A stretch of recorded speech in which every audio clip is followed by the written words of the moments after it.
ኢትዮጵያ በመካከለኛው ምስራቅ በተፈጠረው ጦርነት ምክንያት ኢራን የሆርሙዝ ሰርጥን ዘግታ ለምግብ የሚያስፈልጉት ነዳጅና ማዳበሪያ አደጋ ውስጥ ቢወድቁም ፈጣሪ በበልግ ዝናብ ደርሶልናል አይነት ንግግርን ጠቅላይ ሚኒስትር አብይ አህመድ አደረጉ። ኢትዮጵያ ታሪካዊ የሚባል ጠላት በደርዘንም ሆነ በጣት የሚቆጠር የላትም፣ ታሪካዊ ጠላቷ አንድ ነው ሲሉ የብሔራዊ የመረጃና ደህንነት አገልግሎት ዋና ዳይሬክተር ሬድዋን ሁሴን ተናገሩ። ሬድዋን ሁሴን ብቸኛ የኢትዮጵያ ታሪካዊ ጠላት ያሏት ግብጽ ነው እናየዋለን። ዓለም በኢራን ጦርነት ጭንቅ ውስጥ ሆኖ የኤርትራው ፕሬዝዳንት ኢሳያስ አፈወርቂ ግን ድሮንና ሌሎች የጦር መሳሪያዎች የጦፈ ግዢ ላይ ናቸው ተባለ።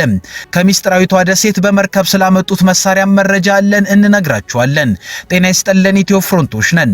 አብራችሁን ስትሆኑ እነዚህን ጉዳዮች በስፋትና በጥልቀት በመረጃና ትንታኔ ተሰሙታላችሁ። እስከዛው ቻናላችንን ሰብስክራይብ፣ ላይክ እና ሼር እያደረጋችሁ አብራችሁን ቆዩ። ኢትዮጵያ በመካከለኛው ምስራቅ በተፈጠረው ጦርነት ምክንያት ኢራን የሆርሙዝ ሰርጥን ዘግታ ለምግብ የሚያስፈልጉት ነዳጅና ማዳበሪያ አደጋ ውስጥ ቢወድቁም ፈጣሪ በበልግ ዝናብ ደርሶልናል አይነት ንግግርን ጠቅላይ ሚኒስትር አብይ አህመድ አደረጉ። ጠቅላይ ሚኒስትር አብይ ይህን ያሉት በአፋር ብሔራዊ ክልላዊ መንግስት ኒኤንሌ ፓልም ሎጅ የተባለ መዝናኛን መርቀው ሲከፍቱ ባደረጉት ንግግር ነው። ጠቅላይ ሚኒስትሩ በዚህ ንግግራቸው በመካከለኛው ምስራቅ አሜሪካና እስራኤል ከኢራን ጋር እያደረጉት ባለው ጦርነት ሳቢያ ኢራን የሆርሙዝ ሰርጥን በመዝጋቷ ሳቢያ በዓለም ገበያ ላይ ያጋጠመውን የነዳጅና የማዳበሪያ ቀውስን ኢትዮጵያ ልትወጣው የምትችልበትን ከራሷም አልፎ ለሌሎች ልትደርስበት የምትችልበትን እድል ፈጣሪ በበልግ ዝናብ ሰጥቷታልም ሲሉ ተናግረዋል።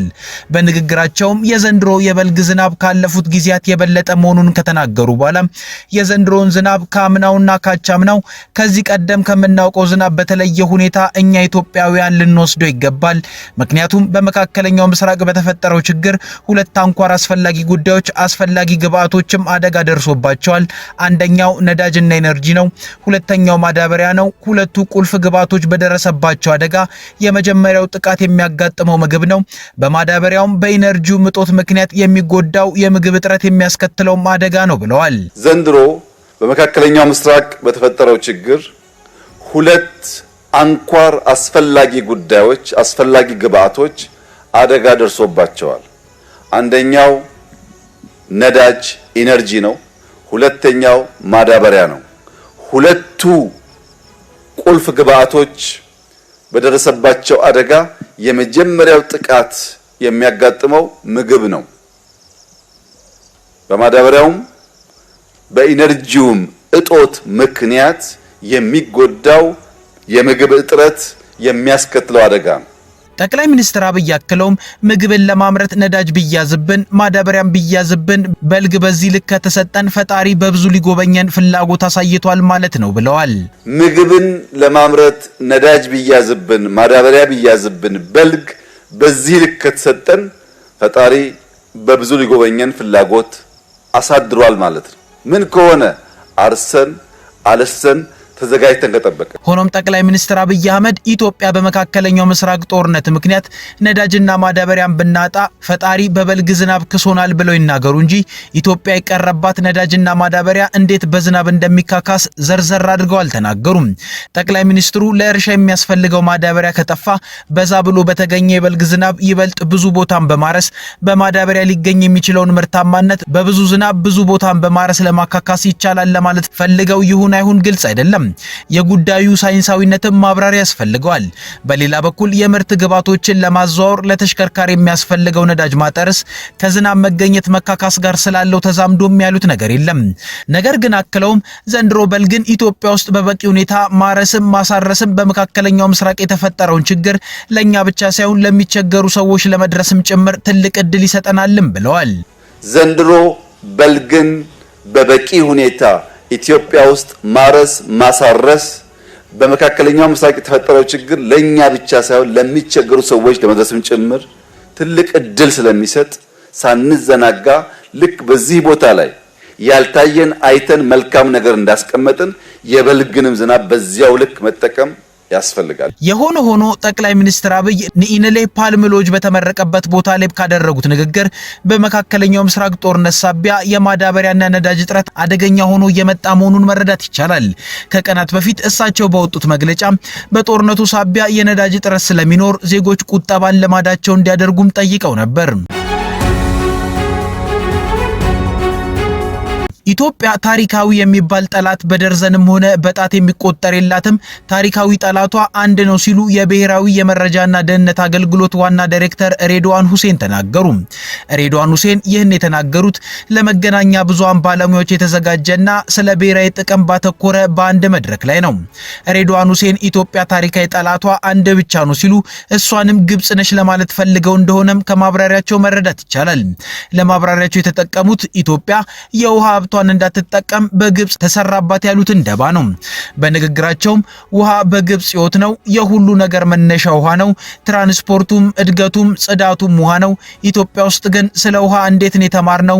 ውሃ የሰይጣንና የጂኒ መፈንጫ ነው፣ ብቻችሁን ወደ ወንዝ አትውረዱ ነው የምንባለው። ብቻችሁን ወደ ወንዝ አትውረዱ ማለት ከውሃ ራቁ ማለት ነው። ከውሃ ርቀን ስንት ዓመት ኖረን እኛ ከውሃ በራቅን ቁጥር ለሁሉም ሀገር ከላይ የመጣ ከታች የመጣ የምንሰጥ ሰዎች ብርቱካን ከግብጽ የምናስገባ ሀገር ሆነን ቆየን። በዚህ የሚኮራ ኢትዮጵያዊ አለ ወይ? ይህስ የማያሸማቅቀው ኢትዮጵያዊስ አለ ወይ ካሉ በኋላ የኢትዮጵያ ታሪካዊ ጠላት አንድ ብቻ ነው፣ ሌላው ተላላኪ ነው ብለዋል። የውስጥ ኢንስቴቢሊቲ ለማምጣት ውስጣችን እንዳይረጋጋ ለማድረግ በቋሚነት የሚሰሩ ሀገራት ይሄን ኮሌክቲቭ ኢንተረስት እንዳናዳብረው እንዳንጎለበት የሚሰሩ ሀገራት ናቸው። ሶ ታሪካዊ ጠላት የሚባል በደርዘን የሚቆጠር በጣት የሚቆጠርም የለንም። አንድ ሀገር ነው ያለው። የብሔራዊ መረጃና ደህንነት አገልግሎት ዋና ዳይሬክተሩ ሬድዋን ሁሴን ስለ ኢትዮጵያ የባህር በር ፍላጎት የሚያነሱ ሲሆን በዚህ ረገድ ግን የሀገር ስም ከማንሳት ተቆጥበዋል። ዓለም 3 ሳምንታትን በሞላው አሜሪካና እስራኤል ከኢራን ጋር እያደረጉት ባለው የመካከለኛው ምስራቅ ጦርነት ሙሉ ትኩረቱ በተወሰደበት በዚህ ጊዜ የኤርትራው ፕሬዝዳንት ኢሳያስ አፈወርቂ በጦፈ የጦር መሳሪያ ግዥ ከጦር መሳሪያም የሰው አልባ በራሪ ወይንም ድሮን ግዥ ውስጥ መሆናቸውን ኢትዮ ፍሮንት መረዳት ችላለች። በዚህ በመርከብ በተደረገ የጦር መሳሪያ ግዥ ውስጥ ከሚስጥራዊ ደሴቶች እስከ ቱርክ ፋብሪካዎች ተሳትፈዋል። አንዳንዶች ደግሞ ጽምዶ የሚባለው ጥምረትን ከኢሳያስ አፈወርቂ ጋር የፈጠረው የኢትዮጵያ ህዝባዊ ወያኔ ሓርነት ትግራይ ህወሓት አንዱ አንጃም ተሳትፏል ይላሉ። ኢትዮ ፍሮንት የኢሳያስ አፈወርቂ መንግስት ወደፊት ከኢትዮጵያ ጋር እዋጋለሁ በሚል በመርከቧ አጓጉዞ ያስገባውን የጦር መሳሪያ ከመርከቧ መነሻ መርከቧ እስከተመዘገበችበት ሚስጥራዊ ደሴት በተጨማሪ መርከቧ እንዴት ተጓጉዛ የኤርትራው ምጽዋ ወደብ ላይ እንደደረሰች የሚያሳይ መረጃን አግኝታለች። ይህንንም መረጃ ጉዳዩን በቅርበት ከሚያውቅ አካልም አረጋግጣለች። ሂደቱም እንደሚከተለው ነው። በምስሉ ላይ የምትመለከቱት በኦንላይን መከታተያ ላይ በተነሳ ፎቶ ስትንቀሳቀስ የምትታየው መርከብ ግሪንዌይ የተባለ ዓለም አቀፍ በመርከብ ጭነት የማጓጓዝ አገልግሎትን የሚሰጥ ኩባንያ በባለቤትነት የያዛት መርከብ ነች። ኩባንያው በሎጂስቲክስ ስራም የታወቀ መሆኑ ይነገርለታል። በካርታው ላይ የተመለከተው የመርከቧ የጉዞ ታሪክ እንደሚያሳየውም መርከቧ ከሰሜን ምዕራቧ የቱርክ የባህር ዳርቻ ከተማ ቴኪርዳ በማርማራ ባህር ላይ ካለ ወደብ ተነስታ መጋቢት 5 ቀን 2018 ዓ.ም ኤርትራ ምጽዋ ወደብ መድረሷን ያሳያል። መርከቧ የተነሳችበት የቱርኳ ቴኪርዳ ከተማ ደግሞ ባይካር ቴክኖሎጂ የተባለ የቱርክ የታወቀ የድሮን አምራች የግል ኩባንያ መገኛ ነው። ኩባንያው የታወቀበትን የድሮን ምርትን በተጠናቀቀው የፈረንጆቹ 2025 $2.2 ቢሊዮን የአሜሪካ ዶላር ዋጋ የሚያወጣውን ምርቱን ለውጭ ገቢ አቅርቧል። ወደ ኤርትራ ቴኪርዳ ከተሰኘችው የቱርክ የወደብ ከተማ ተነስታ ምጽዋ የከተመችው መርከብም ከዚህ ባይካር ከተሰኘው ኩባንያ በርካታ ድሮኖችን ጭና እንደሆነም ነው ምንጮቻችን የነገሩን። ሁኔታው የኤርትራው ፕሬዝዳንት ኢሳያስ አፈወርቂ የሻዕቢያ መንግስት የቀጠለና የተጠናከረ ወታደራዊ ዝግጅትን እያደረገ መሆኑን የሚያሳይ ነው።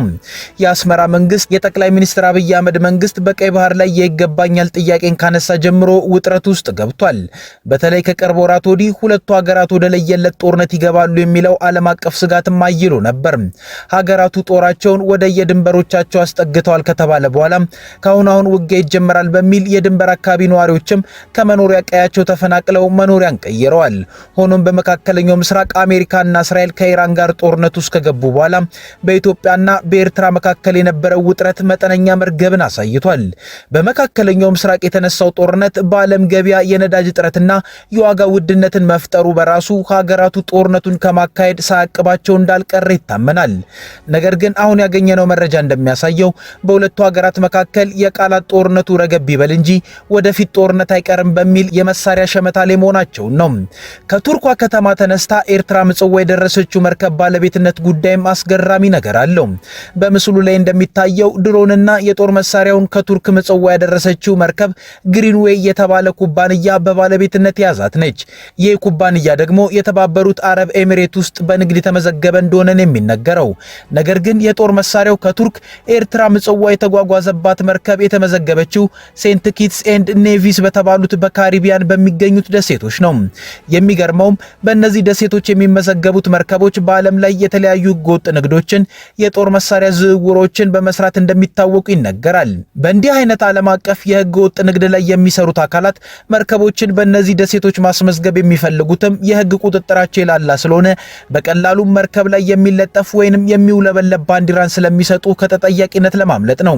ከዚህም ሲያልፍ እነዚህ ደሴቶች ግብር ስለማይጠይቁም ብዙ ባለሀብቶችና ኩባንያዎች ለመሸሸጊያነት ይፈልጓቸዋል። ከቱርኳ የወደብ ከተማ ተነስታ ድሮንን ጨምሮ የጦር መሳሪያን ምጽዋ ያደረሰችው መርከብ የተመዘገበችውም በካሪቢያን በሚገኙት የሴንት ኪትስ እና ኔቪስ ደሴቶች ስለሆነ ቱርክ ሄዳ ዕቃ ስትጭን የሚጠይቃትም የለም። ነገር ግን ዛሬ ከቱርክ ምጽዋ ጦር መሳሪያን አደረሰች የተባለችው መርከብ በሴንት ኪትስ እና ኔቪስ ደሴቶች መመዝገቧ ሲታወቅ አንድ ወሳኝ ግጥምጥሞሽን በሚያስገርም ሁኔታ ያስታውሰናል። ህወሓት ኢህአዴግ ኢትዮጵያን በሚያስተዳድርበት ጊዜ የኢትዮጵያ የብረታ ብረትና ኢንጂነሪንግ ኮርፖሬሽን የተባለ በምጻሩ ሜቴክ የተሰኘ የልማት ድርጅት ነበር። ኋላ ላይ ከህዳሴ ግድብ አንስቶ በበርካታ ፕሮጀክቶች ላይ በወንጀል ስሙ የሚነሳው ሜቴክ ሁለት መርከቦች በያኔ ስሙ ከኢትዮጵያ የባህር ትራንስፖርትና ሎጂስቲክስ ድርጅት ይወስድና ላልተገባ ነገር አውሏቸው ሸጧቸዋል መባሉ የሚታወስ ነው። ጉዳዩ የሚመጣውም እዚህ ጋር ነው። በህወሓት ጄኔራሎች የሚመራው ያኔው የኢትዮጵያ ብረታ ብረትና ኢንጂነሪንግ ኮርፖሬሽን ሜቴክ ከኢትዮጵያ የባህር ትራንስፖርትና ሎጂስቲክስ ድርጅት የወሰዳቸውን መርከቦች አስመዝግቦ የነበረው በእነዚሁ በካሪቢያኖቹ ሴንት ኪትስ እና ኔቪስ ደሴቶች ነው። እንደተባለውም እነዚህ በቀላሉ መርከብ ላይ የሚውለበለብ የሀገር መለያ ባንዲራን የሚሰጡና ግብር በማይጠይቁት ወደቦች በተመዘገቡት መርከቦች ብዙ ቦታ ህገወጥ እንቅስቃሴ እንደተደረገባቸውም ተነግሮ ነበር። አሁን ታዲያ አንደኛው የህወሓት ክንፍ ከኤርትራው የኢሳያስ አፈወርቂ መንግስት ጋር ግንኙነት አለው ተብሎ በሚነገርበት በዚህ ጊዜ ለሻዕቢያ መንግስት የጦር መሳሪያና ድሮን የመጣለት ሜቴክ መርከቡን አስመዝግቦባቸው በነበሩት በሴንት ኪትስ እና ኔቪስ በተመዘገቡ መርከቦች መሆኑ የነገሩን ትስስሮሽ ይበልጥ ጥያቄ ያስነሳበታል። በዛ ላይ ድሮንን በመርከብ ማምጣት ያልተለመደ መሆኑ ጋር ተያይዞም ነገሩ ብዙ ሊመረመር የሚገባው ነው። ሆኖም ሜቴክ መርከቦቹን እነዚህ ደሴቶች ላይ አስመዝግቧል ከሚለው ውጪ አሁን ለሻዕቢያ በተጓጓዘለት መሳሪያ ላይ ህወሓት ቀጥተኛ እጅ ይኑረው አይኑረው ማረጋገጥ አልተቻለም። ሁኔታው ግን አንድ ነገርን ይነግረናል። የኤርትራና ኢትዮጵያ ጉዳይ የተዳፈነ እሳት እንጂ የጠፋ አለመሆኑን። ከኢትዮ ፍሮንት የዛሬ ጉዳዮቻችን እነዚህ ነበሩ። አብራችሁን ስለቆያችሁ እናመሰግናለን። ቻናላችንን ሰብስክራይብ አድርጉልን። መልካም ጊዜ